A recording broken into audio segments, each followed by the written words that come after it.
What's up? What's up? What's up, everybody? Welcome to the Cause Correct podcast. We are now recording the fifth episode of this amazing podcast. And going straight into it, we are doing a part two of the power of stories. But in this particular episode, I'm going to focus primarily on the power of the stories that we have told ourselves, the power of the narratives that we have told ourselves. And I would want you to look at it from the like the context or the fact that we're telling these stories and we are doing this episode exploring the power of stories and the power of the narratives that we've told ourselves with the goal of course correcting. At the risk of repeating myself, I always have to assume that there's someone who's joining us for the very first time.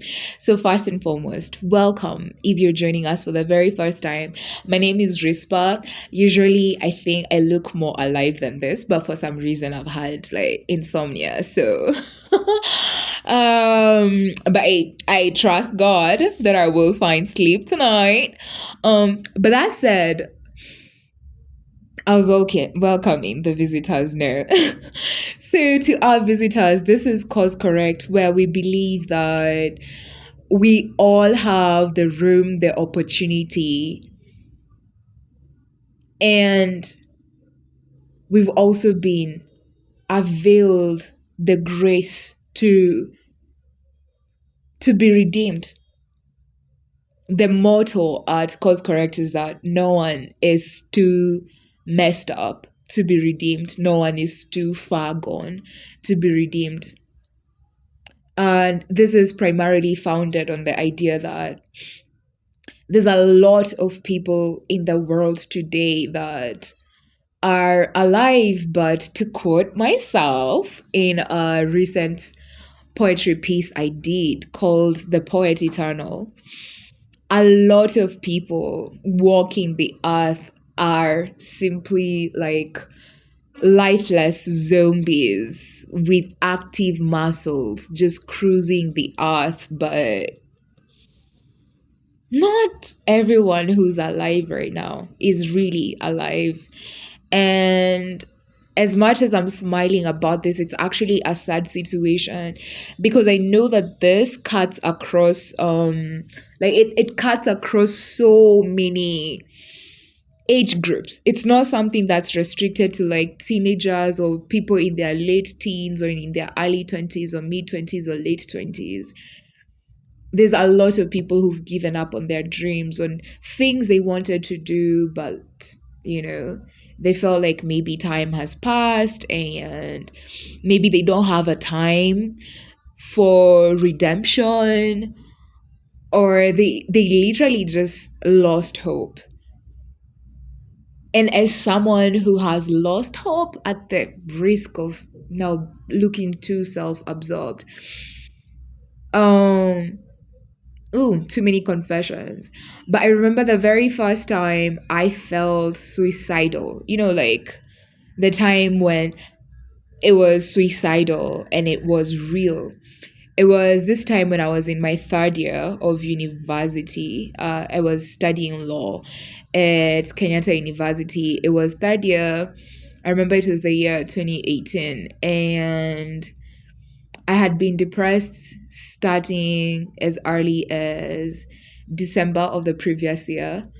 So by the time January was coming around, honestly, things were just not looking up for me. Then I got into an even more depressive state whereby I think I stayed cooped up in the hostel where I was renting at the time for almost 3 weeks. I would only leave my bed perhaps to go get new movies at the movie shop. That time we used to go buy movies with our flash discs. I don't know if people are still doing that or all of them have switched to Netflix and Amazon and all of that. But yeah, I was saying that in this depressive state, in this hostel where I was living, I'd only wake up to go pick food, of which I wouldn't even eat all the time.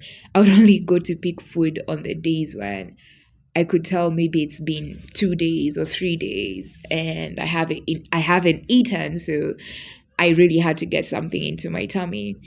So anyway, this entire in this season, toward the end of that 3 week to a month of just holding up in the hostel, missing almost every lesson and having lost almost all my weight and ghosting everyone, slash I don't know that I was talking to anyone, I had the thought that I should cut my wrists, like your wrist goes like slice them. Maybe that would give me a relief. Okay. Like I had never understood before then how like suicidal ideation works, or even how, like, of all crazy things, of all the ways someone would want to go, why they would want to slice their wrists. And then now that day it dawned on me. Like I was just walking around the hostel and I was feeling so heavy inside my heart, and I was like, oh god, I think I need to do something. I need to feel like I'm screaming. And the place where I'm staying, I can't exactly scream into my pillow because it's a hostel, everyone will hear. And I didn't have enough creativity at the time to tell myself that I could go somewhere outside and just scream. Not that I wasn't creative then, but there's something that happens when you're in depression. Depression is probably the worst kind of mental state because you're still conscious of yourself, but it's like you've given up on yourself. And that's the situation that I was in. In a depressive state, all you ever feel is a sense of hopelessness. It's like you have this perpetual sense of I just have no hope. So you find that there are things in your past that you hate, and in the future you cannot see anything, and in the present you can't stand the situation or maybe even yourself. That's what depression was like for me, and it happened for quite a period of time. So anyway, this whole like suicidal ideation thingy, and finding myself thinking about, oh, I think if I cut my wrists, I'm going to finally like find a release or like a relief, because it felt like everything in me was screaming to be let out, but I didn't know how to scream. So it felt like the wrists might do the screaming. Honestly, I pray to God that this does not give anyone any terrible ideas. So, in Jesus' name, nobody is going to be triggered by this to go do anything. But I was expressing and explaining my situation with depression and hopelessness to explain that there's a lot of people walking the earth right now. And honestly, the age group does not matter. People who have given up hope. They may not be in depression. They've just gotten to a place where they've given up so much on themselves. They've almost become desensitized to the dreams they once had. So every time the dreams come back, they just push it down and suppress it and encourage themselves to move on to the next day. But, at the risk of adding too many things here, there's an article I wrote some time back called The Ache of Unfulfilled Dreams. And that had been inspired by a TED Talk I had watched that was saying that, just to paraphrase, that whenever you ignore your dreams, and they keep calling you, they will always keep calling you, no matter how old you've gotten, like they'll keep coming back. The more you ignore that voice of your dreams calling you, the louder the voice gets, like the louder these dying dreams get. They will always be haunting you. And as they haunt you, you either suppress it or you now get depressed, feeling like, oh, time is up or this or that. But anyway, all of this is to say, in Cause Correct, I am a firm believer that no one is too gone to be messed up. As long as you are alive, you have the opportunity to try and redeem as much as possible. I must add that I think personally I have found the concept of being able to redeem oneself is a bit easier when you have help. And by help, I don't mean just human help or people around you, though that's important. But you need a higher power. For me, that's God. That's my faith in God, because there's so many things I've been through that I don't think I would have been able to overcome without him. So at least that's a source of power for me and a source of strength for me, as well as also the place where I find hope. But now, anyway, so coming back to the stories and the narratives that we tell ourselves, why I have decided to cover this as a part two of it, it's because I felt that I would like to clarify that stories are only powerful, or rather, the only powerful stories are the stories that we tell ourselves. The only powerful stories are the stories we tell ourselves. It's the narratives we tell ourselves. Because you see, the story that you tell yourself could either have truth or it could be a lie. It could be backed by evidence, or it's based out of assumptions that have not been fed by the correct information. But at the end of the day, it will not matter if the story is true or not, if it's backed by facts or not, if that's the story you believe. Because what we believe then ultimately shapes what we do, how we show up, what we even try, what we allow ourselves to try.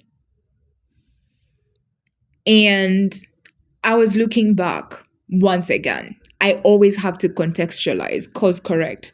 Someone who wants to correct something somewhere in their journey, all right? And we said that you truly have to know the stories that have shaped you. Now I want to clarify. There's two main ways in which the stories that you believe and the stories that you've told yourself, the stories that we, I'm part of that.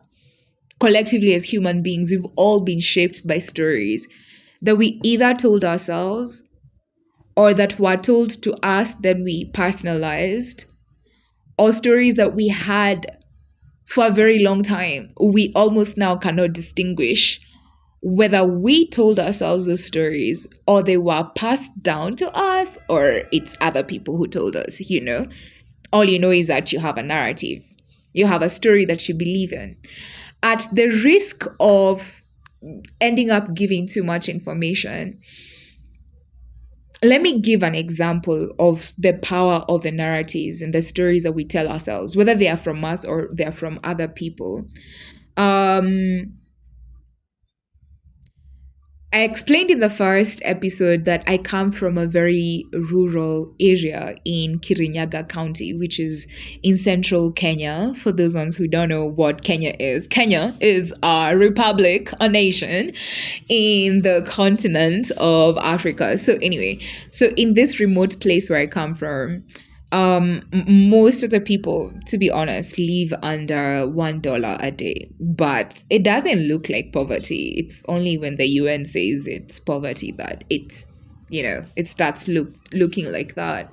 But if you meet a lot of the people from my village, you will find that most of them don't even try to, and this is not said as shade, to be honest. Like I really honor and respect the people of the place where I've come from. But what I was trying to say is that you'll find that most of these people, even the young girls there, have told themselves the same story of, oh, well, I'll just finish primary school and then maybe I'll get married, or maybe I won't get an opportunity to go to high school. So much so that now, these stories have been passed down that there's no money in this particular place to take people to school, almost to the extent that now girls and young men start sabotaging their lives very early with drugs, with being too sexually active, that they, catch pregnancies and all, which means it cuts short their lives, both maybe in lifespan. I don't know, none has passed because we are all young so far, and we thank God that we are alive still. But like, I have seen the power of the stories that we tell ourselves influencing people even before the fulfillment of those stories has come. Like, you've believed so much that there won't be school fees, and maybe that narrative has been emphasized by someone else in your life, maybe a parent or a guardian, to the extent that now these girls, these people, they believe them, such that they start sabotaging their lives earlier even than they have sat the exams. Like, you can sit exams and get a scholarship. There's so many other alternatives to getting an education. But you see, because of the stories that they have had and been told, and these have been repeated so much over time, these stories have become like second nature. They literally influence how people make choices. Now, when you look at yourself, when we look at ourselves, I have to speak to the persona I believe Cause Correct is for. The Cause Correct persona is someone who has known the pain of shame.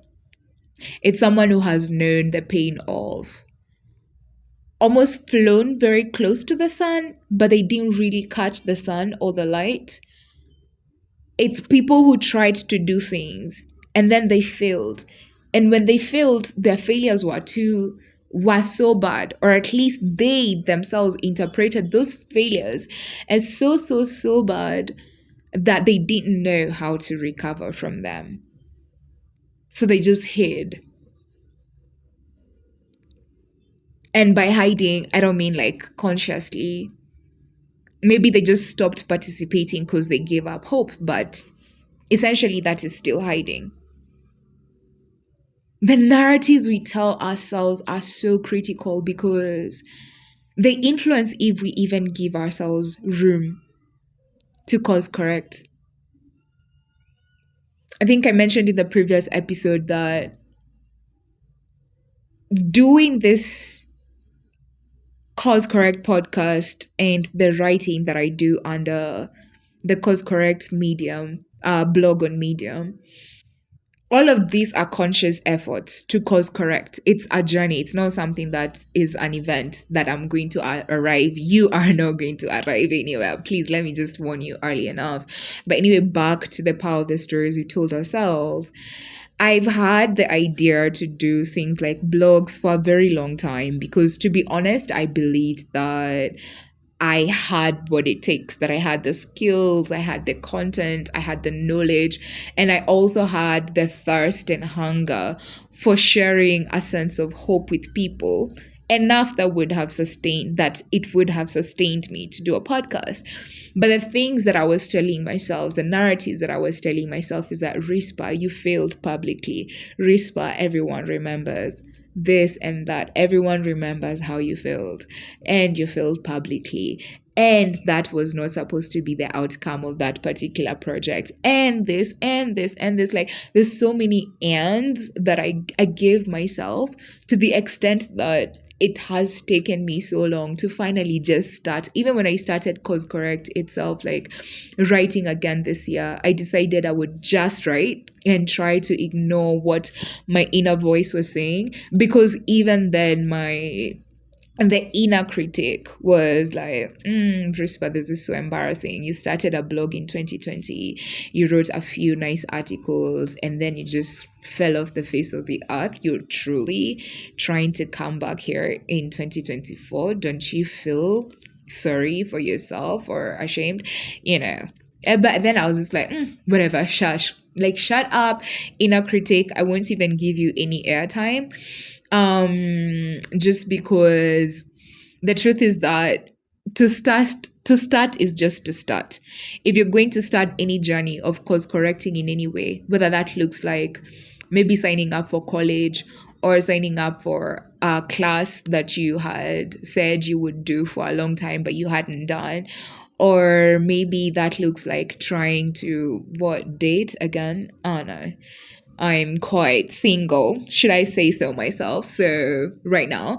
So, I may not speak much to whether relationships are things that people can cause correct on, but at least I can say on professional relationships and normal friendships and with family, we can cause correct where we've not handled relationships well. But anyway, I don't want us to lose the idea that we are talking about the power of the narratives and the stories that we tell ourselves. But in all of this, I think I have shown glimpses and instances of how the stories we tell ourselves can really keep us stuck for a very long time. Now, one of the bigger tricks to why the stories we have told ourselves for a long, long, long time are critical to understand is because if you've been telling yourself the same story, let's say for about 10 years or 20 years or even 40 years, because yes, I know that's it's a possibility. There's someone who's been telling themselves the same story for over 40 years. That's like meditation. Meditation is when you've repeated the same thought, the same idea, or maybe if it's scripture, like you've repeated them so much, you've internalized them so much, they become like second nature to you. You literally don't know where you start and where that narrative ends. It became your narrative, even if it wasn't originally your narrative. So we need to understand that the stories that we've told ourselves, oh, baby, I think it's important to even notice how long you've told yourself some of these narratives, just because I've noted there are things that I've been able to overcome that I picked up in my late teens and in my early 20s, but there are habits I had picked up way back when I was only a teenager and I didn't know that what I was experiencing was a level of anxiety. So there's so many stories and too many saboteuring voices I allowed to be at work in my brain rent free for so long, to the extent that even when I have overcome things that I did on a more recent basis, these old ones are still there and I still have to fight them to date. It's better because I'm aware, but they're still there. Do you see? Like, that's the power of the narratives that we've been telling ourselves. So, lucky is the person who happens to have been telling themselves good things and good stories for a long time, because it means they get to benefit from telling themselves stories that have been benefiting them. But sadly, when we look at cause correction, honestly, it's not many people who want to cause correct because, oh my god, they've been telling themselves such good stories. They just need like one negative one, just to understand normal weird people. No, most of us, boo, have been telling ourselves stories and narratives that are very, very, very detrimental to us. I don't want to use the word negative, but they are. Many of us have meditated on stories that have been very unhealthy to the health of our souls and our minds, to the extent that even when we try to course correct, even when we try to change, I'm pretty sure you're someone who's probably tried to change a habit or something or a diet at least once or twice or thrice or four times. I don't know, but I'm pretty sure you've tried something before and probably either failed at it, given up on it, succeeded on it. The truth is that you've had many projects in your life, some that you've done well, some that didn't turn out the way you did want them to turn out, and some that were just meh. Okay, but no, in the same way, though we've had many projects, many things happening here and there, it's the same way like we've had stories we've been telling ourselves. And if we are, I don't want to use the word unlucky, if we're human enough, let me use that word. If we're human enough, then it's very possible that the stories we've told ourselves are most likely untrue. There's many stories we tell ourselves and believe it, and they are untrue. One of the biggest issues I see online is when people say, I feel like I'm struggling with a low self esteem. I can understand that because I struggled with that myself at some point. Right now, not too much, not really. But for a very long time, that is something that I struggled with. I see people saying maybe I'm just ugly. I know it's even using the word itself is shocking, but it's true. There are people who look at themselves and that's how they describe themselves. There's others who look at themselves, and especially I'm very sympathetic toward people that have grown up in low income households, just because I know that that's the place where, in addition to being called names like, oh, you're just a cow or a goat, you don't understand things, like, in Swahili, that's like, why tu ni ngombe ama ni nini? Like, there's so many things you've been told. I know there's just something about low income households where and I relate because I come from, oh no, it could be qualified as a low income household, but also now I'm also surrounded by, growing up I was surrounded by very similar homes, and I would see how parents cast their children and call them names and tell them they're stupid, they will not amount to anything, they will not finish school, they are going to become drug addicts. Like, baby, it's so many things.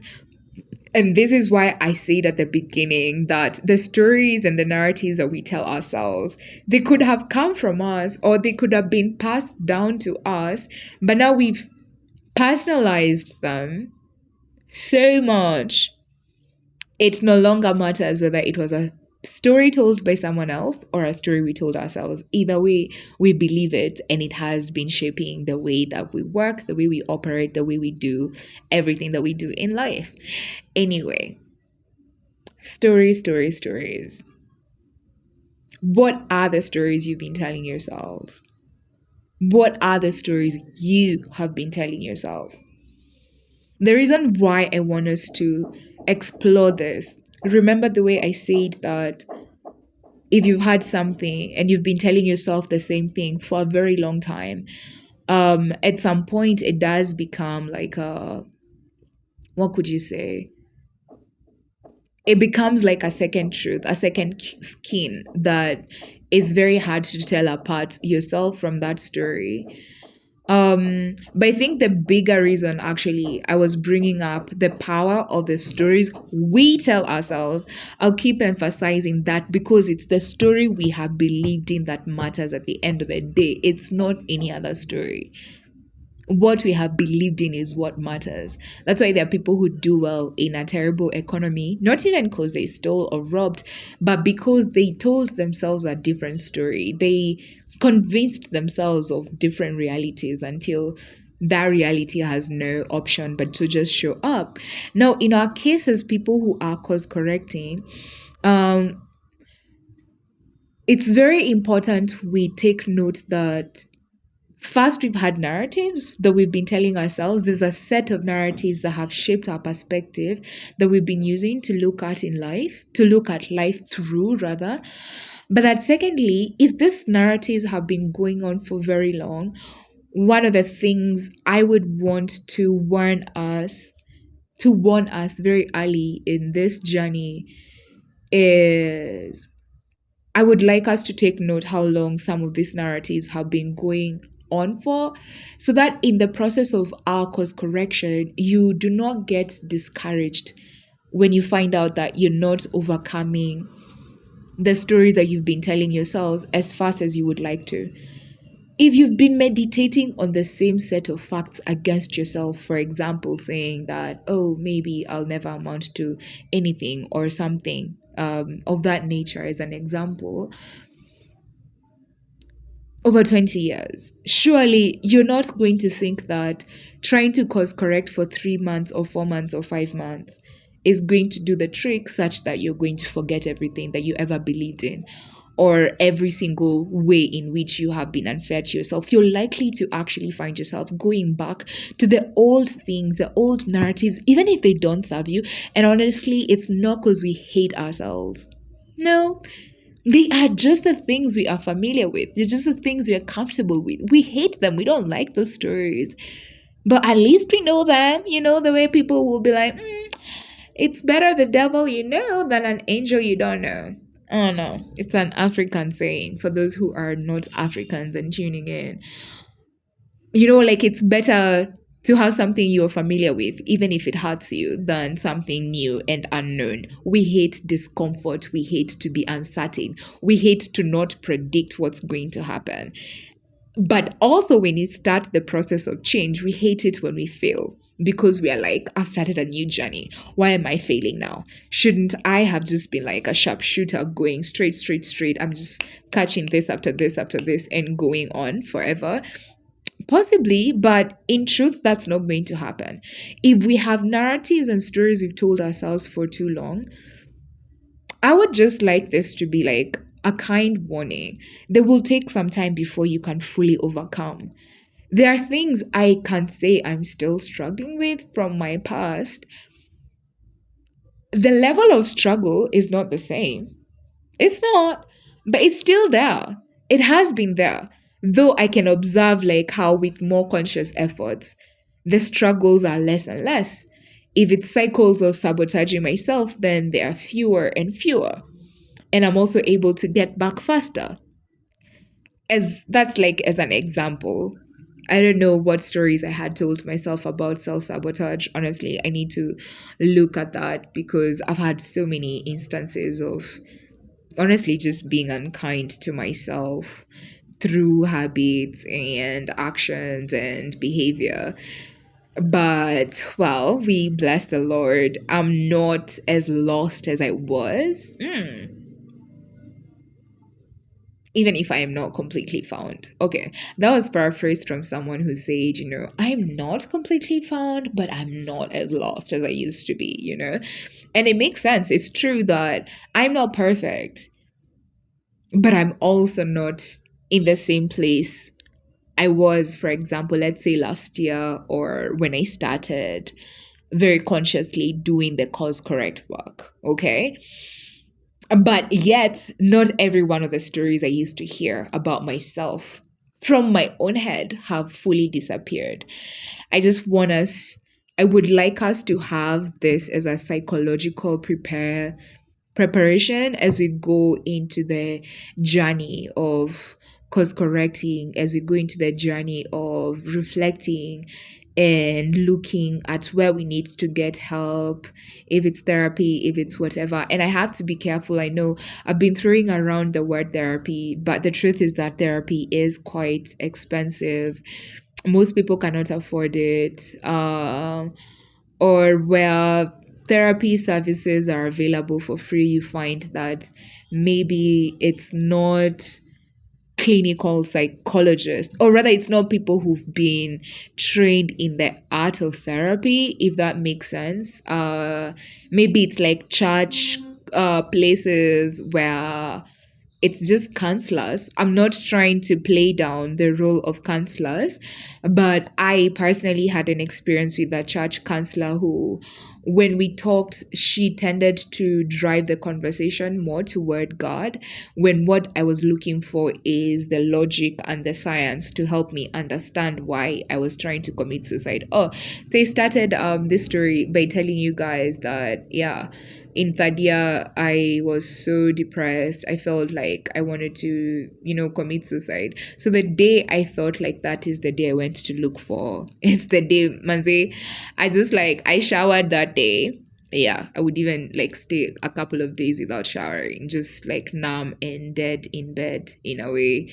But that day, I was like, I showered and I went and found my current church, Sitam Valley Road, and I just went to see a counselor. I needed to talk to someone else. I was gonna lose my mind, and maybe do something harmful. But anyway, that's besides the point. What I was trying to say is that some of us have very seemingly simple narratives that we've told ourselves, but the narratives are rich. Rich in terms of not necessarily positive, but they're rich because of how aged they are, how long they have been there, such that overcoming them is not going to be in a single day or even a week or a month. There's hope, but I would want us to just really, really, really explore. In the process of exploring the stories that you've had and the things that you believe have shaped who you are. Also, examine whether some of those stories are things you've told yourself, whether they were passed down by others. But whichever the case, it would be very helpful if you could be reading books around this time, around the issues you're finding out. Let's say, for example, you find that I seem to have a very weird relationship with shame. Maybe I tend to feel shame almost all the time, or maybe I feel perpetually guilty, like this sense of almost perpetual guilt. It's like you're guilty all the time, regardless of whether you've done something wrong or not.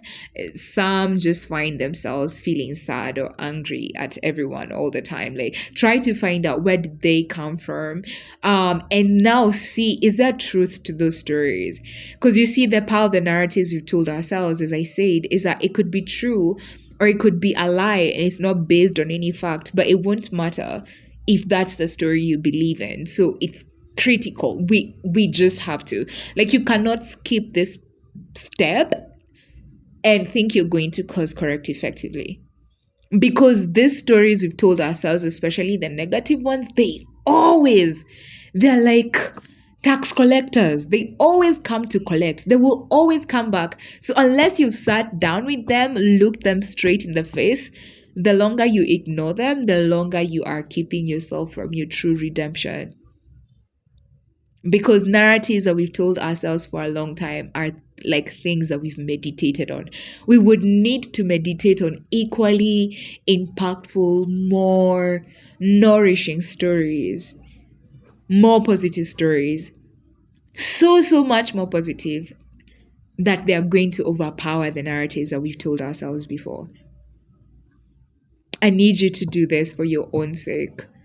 And if I don't know how long as we continue to do course correct, like I can't predict how hands-on I will be in future, but I would really like to advise people, anyone who's on a mission to course correct, just to be patient with themselves, because in the process of changing, you're not going to do it perfectly, and it's very easy to get discouraged in the process. It's very easy to feel like you're not making any progress, but I promise you, even if you still made some of the old similar mistakes, you have made some progress. It might take some time to see it, but you are making some. It's just that I know that, especially where the progress is slow, it's very easy to start giving up again. So this is why it's important to explore the narratives you've told yourself, so that when they crop up again in the process of your journey, you're able to call them out and be like, Rispa, I know the narrative, I know the stupidity you're about to start telling me, but it's not true, and I'm not going to believe it, and I'm not going to believe it at all. Like, you must be aware of the narratives that you've been telling yourself, so that when they try to come back to sort of sabotage you, you would have a comeback, because you know and you are aware of that story. It's like we said in the last episode, that you can only tame things that you can name. If you do not know that what you have is acidity, you'll just think pain is pain and take a painkiller and think that that's going to cure your acidity. But what you need are antacids, In the same way, for you to course correct effectively, you have to be able to tell the narratives that you've been telling yourself, and also appreciate the fact that they are going to take quite some time to overcome. But that should not mean that you give up on your process. I truly hope that this episode has been helpful to you. Even before we can delve into any more stories, I encourage you, just start exploring as early as today. What are some of the stories and narratives you've been telling yourselves that you know for sure you need to correct, you need to change, so that you can become the human being that you are created to be, who's full of joy, full of life, and full of hope, because hope is very, very important. So I'm gonna leave you there. What are the stories that you've been telling yourselves? There will be no song as we close this particular episode, but I wish you guys a wonderful end of the week and a wonderful new week as we get into the third week of May next week. Tomorrow is Sunday, so I'm recording this on Saturday so that I get to have a proper Sabbath rest. So this will be premiering on a Sunday, but it's recorded on Saturday evening. Maybe something additional I would like to share. Oh, is this book I've been reading? It's called The 7 Habits of Highly Effective People. I'm pretty sure almost like anyone who's a reader of books has read them. I am reading it for the second time and I'm finding the book very helpful in terms of keeping me grounded in what to expect in my journey of change. Like it's not about just changing everything all at once. It's a process. So I'd really encourage you guys to check that book out. I would also encourage you check out my blog on Medium. Yes, I do have a blog on Medium. It's called Course Correct by rispa.medium.com. You can find all the articles that I've written there. I have explored the concept and the idea, especially of how our emotions affect us as we try to change, and so many more interesting things. So yeah, check out the blog. For now, I just want to celebrate you and thank you for coming this far with me. Thank you for supporting Course Correct up to this far, and as you start a new week, I wish you a wonderful, wonderful week ahead. Please continue supporting me. Please share the link with just one more person. Let them also watch, get entertained, and also educated, and maybe encouraged as well in the process.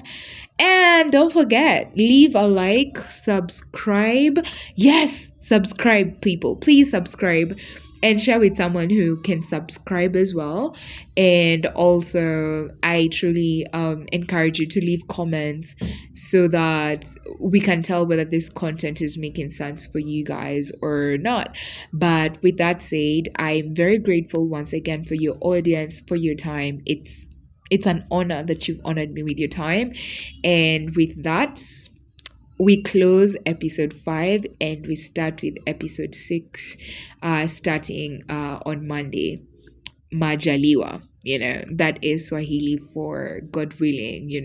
So see you guys next week. May the Lord bless you and keep you and shine his face upon you, give you peace and a lot of hope. I'm grateful, truly, truly grateful for you. Bye. Yeah, I gotta sleep though. Bye.